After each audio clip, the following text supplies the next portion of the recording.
put on the new self, created in God's way, in righteousness and holiness of truth, in Ephesians chapter 4. This has been our theme since Lent. Now we move into the Triduum, the Holy Week, as well as to Easter. Put on the new self, I have been exploring different areas of life.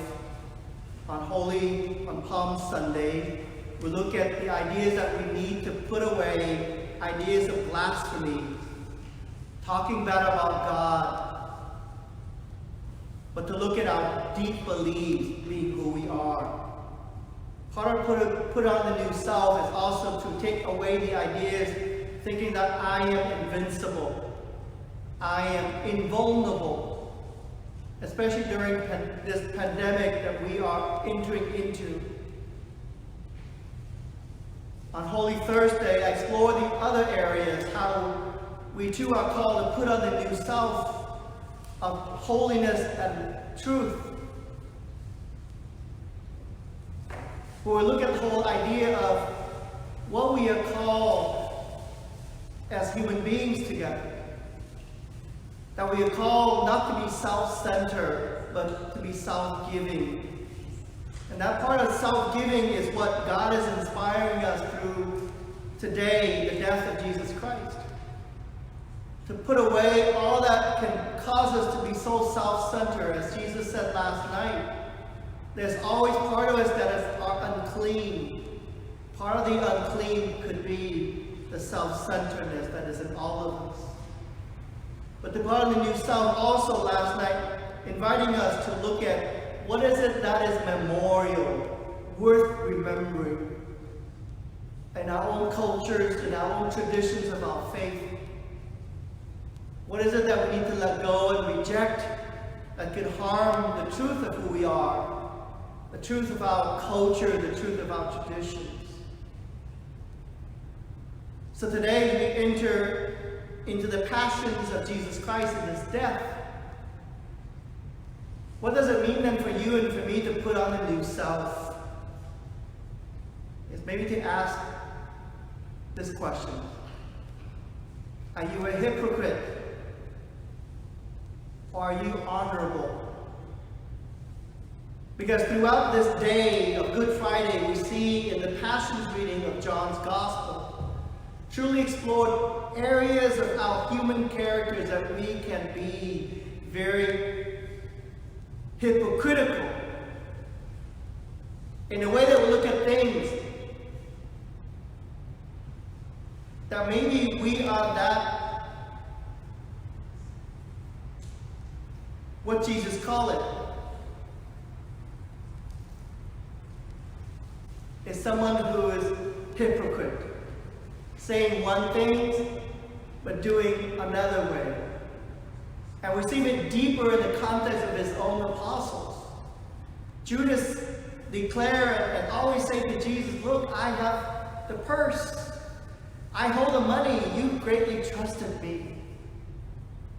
In his own hypocritical ways, he sold Jesus for 30 pieces of silver.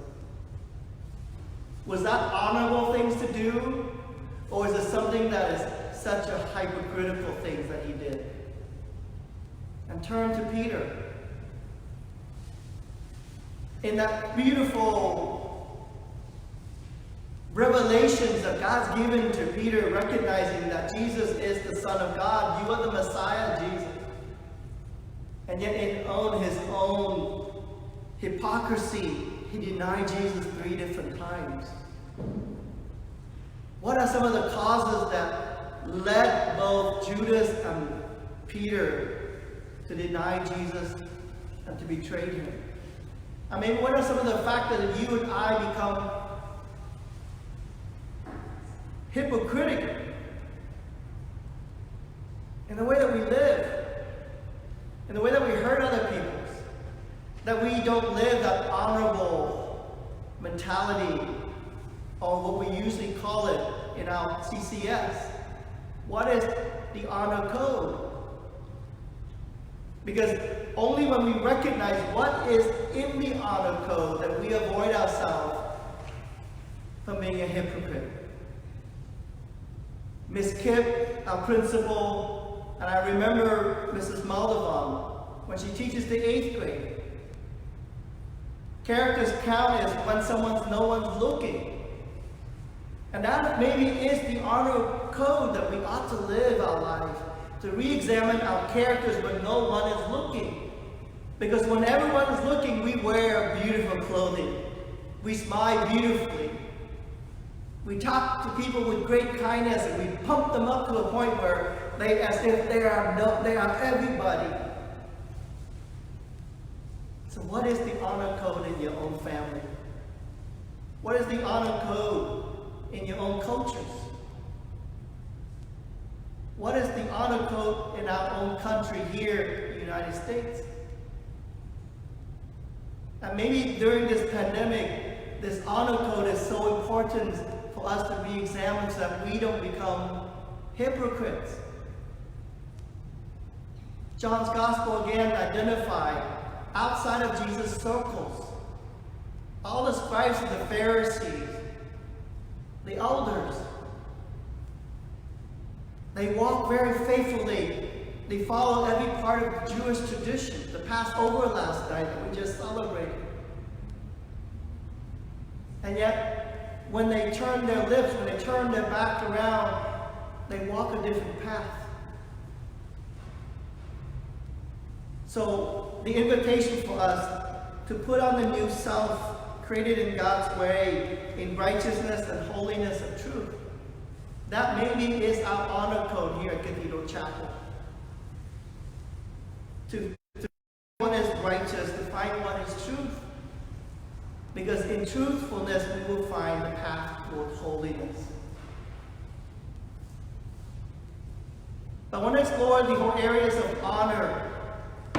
Because Jesus' death today in John's Gospel was not an honorable death for those who witnessed him dying on the cross.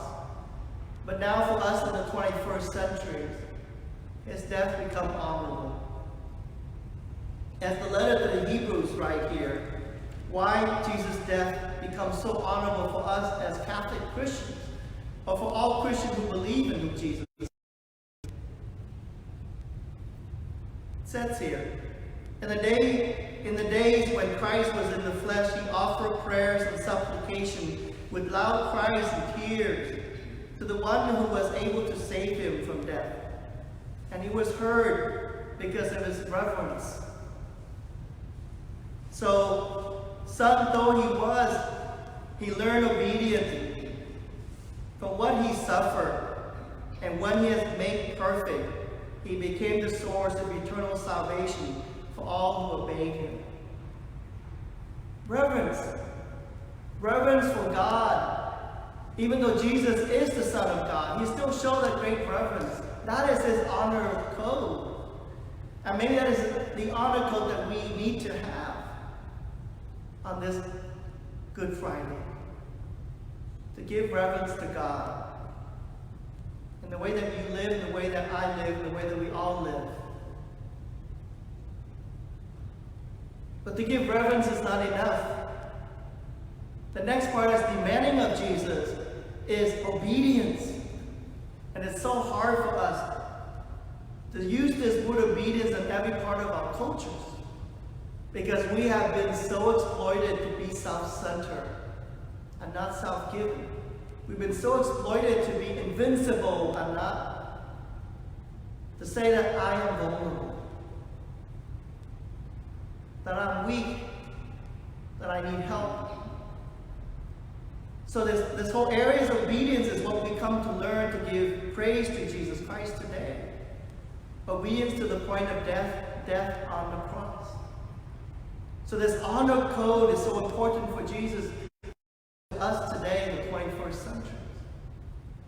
So I ask yourself then, what kind of a culture do we live in? Especially for those of us who live in the United States. What kind of a culture do you in your own country live in today, in the 21st century? There are two types of cultures. The cultures of honor or the cultures of law. People in the United States, and I am included, we live in a culture of law, not a culture of honor. Law comes first and honors come second. For other cultures and other part of the world, it's the other way around. We live in a culture of honor and laws come through after. So it's the development of one's characters in truthfulness and in righteousness. And that's the dangerous shift. Our culture's ideologies, our culture's mentality, our culture's psychologically, mentally, spiritually, to a culture of honor. And that's what Jesus is being challenging the whole scribes and Pharisees during this time, because they live in a culture of law and submit or subdue the cultures of honor. And Jesus said we need to rise above the cultures of law and to find the cultures of honor in the way that we live. The person has been inspiring me a lot the last 3 weeks since I've been watching on YouTube. It's Bill Gates. You invited one of my Station of the Cross reflection. Who do you find in society that has so much wealth and so much power that you respect? That you recognize what they do for humanity? Bill Gates become that guy for me. Built Microsoft, changed the whole world, and yet becomes so humble in the way that he talks, the way that he speaks. And those of you who saw him on TED Talk in 2015 when he predicted the greatest tragedy to the world is not about the next nuclear bomb, but it's about the next pandemic that could hurt the world, hurt every part of the economy that we built up for. So these past 3 weeks, he truly become that voice of conscience for all people, politicians, religious leaders, and parents at home, and all educators, to realize where we are and who we are. And so, in his recent interview here, this is what he said. There really is no middle ground, and it is very tough to say to people, hey, keep going to restaurants, go buy new houses, ignore that pile of bodies over in the corner. We want you to keep spending because there may be a politician who thinks GDP growth is all that counts. The GDP become the cultures of law, not a cultures of honor that Bill Gates talks about. Because the cultures of honor is to look at that pile of dead body, victims to COVID-19, to give them a dignity of death, and to prevent further death to society and to the world. That is the cultures of honor that Bill Gates speaks about, that Jesus also speaks about, and we now enter into this Friday of Jesus' death.